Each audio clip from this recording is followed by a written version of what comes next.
നമുക്കിന്നൊരു പാവയ്ക്ക അച്ചാറായാലോ. പാവയ്ക്ക കഴുകിയതിന് ശേഷം വെള്ളം വറ്റിച്ചെടുത്ത് നമുക്ക് ഈ നീളത്തിൽ കനത്തിൽ നമുക്ക് അരിഞ്ഞെടുക്കാം കേട്ടോ. വേണ്ട ഇൻഗ്രീഡിയൻസ്: വെളുത്തുള്ളി, ഇഞ്ചി, കറിവേപ്പില, കുറച്ച് പച്ചമുളക്.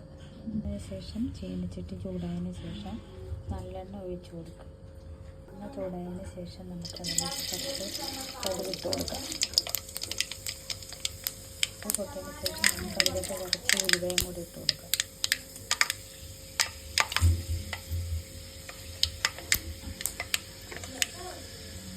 ശേഷം കഴുകി ഉണക്കി വെച്ചിരിക്കുന്ന പാവയ്ക്ക അതിലേക്ക് ഇട്ട് കൊടുക്കാം.